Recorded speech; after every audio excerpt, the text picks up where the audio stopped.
Morning, very quick review of a paddle board. So you just want a board, a hard board that you can just chuck around. Doesn't matter if you knock it around a little bit because it's robust and designed to take a few knocks, and something it's not too big so you can store it relatively easily. So what I've got here is a Tahe, otherwise called Bic, they used to be called. It's a 10'6" by 31.5" wide. It's got 185 litres of volume on it. It's a pretty basic board in as far as you get literally 2 bungee points at the front there, so you can run a bungee through. There's also another point on the front there, so you could, if you want to, get a long bungee and triangulate it around the 3 if you wanted to store more stuff on there. Now I'm 14 stone or thereabouts, just a little bit over perhaps. This has got just about enough volume for me. If I was any fatter or it was any smaller, it is a little bit tippy, I'll be honest, and my feet get wet and stuff a little bit. If it was any smaller, it would be too small for me, but I've just come from as far as you can see down there on it, and it's been absolutely fine. It's got, you don't need to put rail tape, so look at my starboard over there. So on that one I've got rail tape down to protect the rails. That's a different sort of animal altogether. It's more stable than the little Tahe one. Got rail tape and stuff to protect it, but on this you don't need any of that gubbins, and that rail tape can be expensive. So here you've got just a little tiny nick gun along there. They call it a rail saver on there, so that protects the board, and it might damage your paddle a little bit, but I wouldn't have thought too much.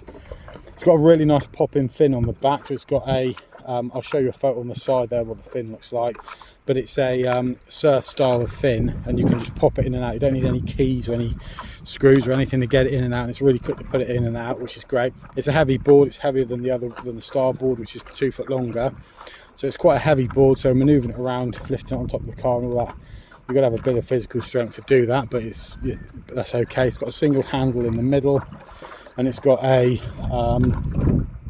air release valve in there, so that if it gets too hot it can just breathe a little bit.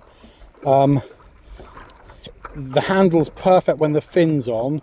If you're carrying the board without the fin on, you think, well, they got the weight of this bloody board all over the place. The handle's just like a half an inch in the wrong place because it tips one way or the other.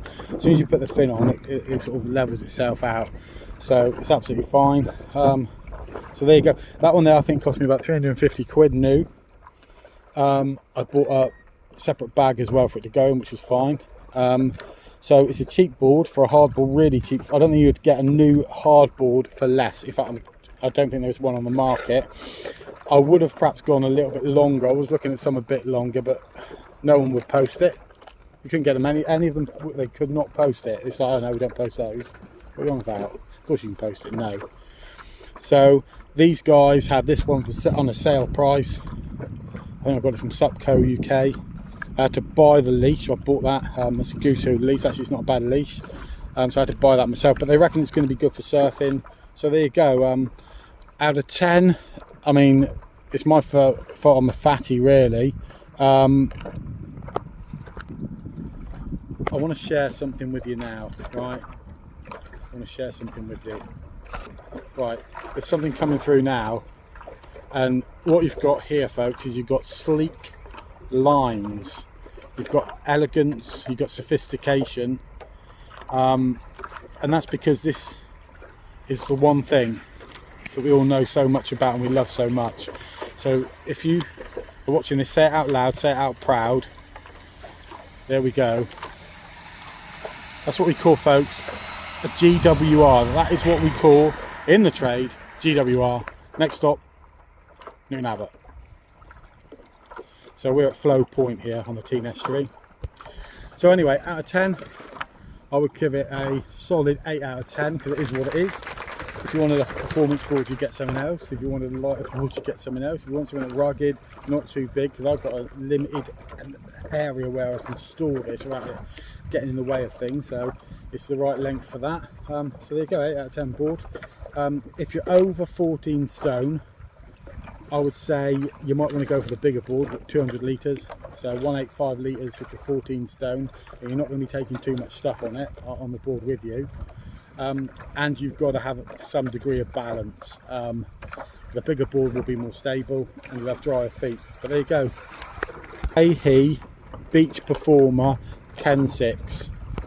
Catch you guys on the paddleboarding, smellboarding flip side.